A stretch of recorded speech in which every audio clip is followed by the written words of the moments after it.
This was for a Disney animated film called Wreck-It Ralph. Working in this particular occasion for a company called Einstein's Octopus.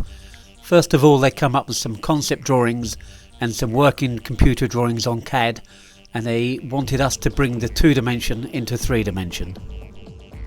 There was quite a few components of this to build, so we had to get our head around the working out the colours, the forms and the shapes of everything, and try and make sure that we translate the drawings into 3D and make sure it works really well.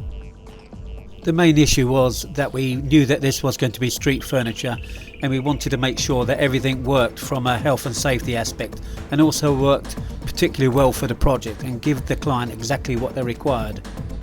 This was one of the first trees that we was going to build, but we discovered it was far too big and grand, and there was a lot of health and safety problems within it, so we scaled it right down and brought it down to a more street level. As well as a large taxi, we also made 6 little pigeons, an overflowing water pipe and so on. Now the whole process was carved strictly by hot wire. There was no sort of carving interpretation going on here, and we had to make sure that everything was dead true and dead square. When we started to assemble the whole units together, we also had to make sure that each unit fitted each other perfectly, and so here we are just trimming everything, and we kind of made it in flat pack and then built it up from the surface forward.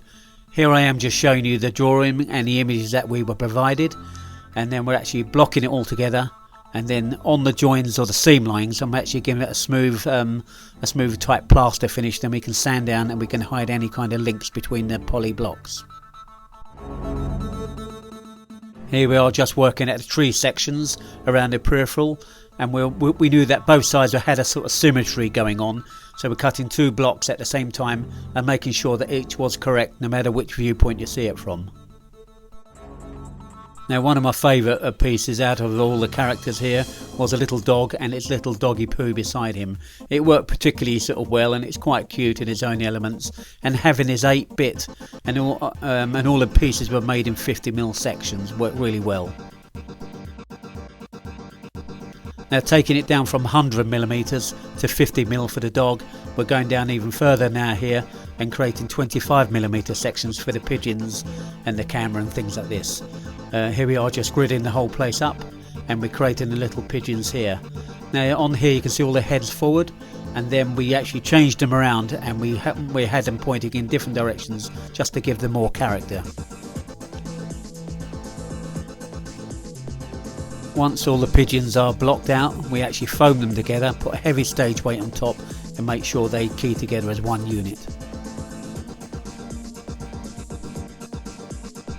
Starting on the tree and its planter, we're gridding out the base and making sure that it's hitting dead centre, and we're creating a type of woodwork section which is like a skeleton frame that sits inside, and then we can block it all out.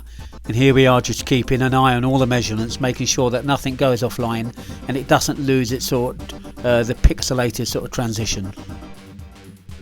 Each and every stay is quite fastidious in the fact that we have to cut everything, put woodwork in the side, and actually make sure the pixels stay exactly true and trem lines, and they fit together lovely before we actually finish off the edges and try and lose all the joints of the polystyrene itself.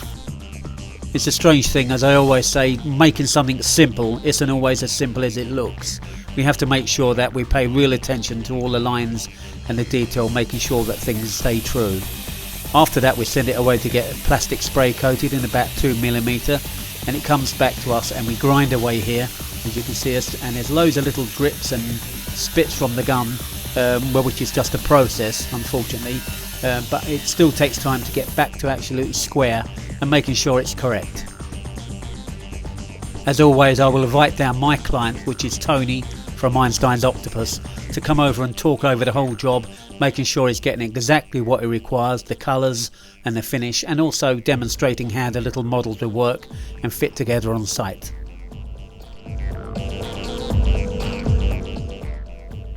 Once we have made our colour selection, we go on top of each segment of the project with the plastic coat first.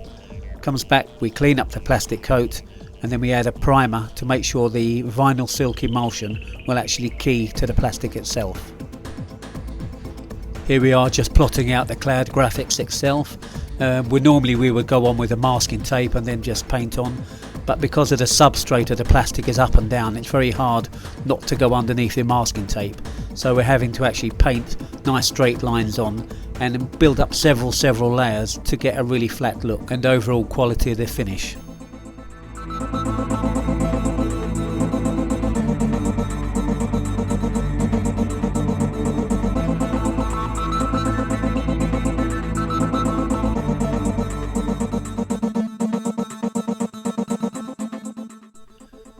All the elements here now taking shape. We have the dog, the doggy poo, and the little tree, and the idea of the tree is there's lots of light colour at the top, getting darker as it goes underneath. And we're also, you can see on the pillar box, we're adding a little pink strip down the front, and that's to give it its kind of three-dimensional feel about the whole thing. And that runs through again on the taxi. Here we have all the items on location in London's Brick Lane, and it's called 8-Bit Lane. There's also transfer being applied to the taxi and other elements, and here we have the Tetris blocks, and they have a lovely white shadow at the top and a dark shadow at the bottom, just to give them more emphasis, just like you see in the arcade games. I think my client was very happy with the end results, with everything placed around the street, and I personally felt it was a nice transition to bringing it from the page and into three-dimensional and letting people walk around it and interacting, and like just as if they were in a computer game. Really worked nice, and thank you very much indeed, Einstein's Octopus, for coming to Sculpture Studios once again. I'm really looking forward to Disney's film Wreck-It Ralph. I'm sure I will enjoy it.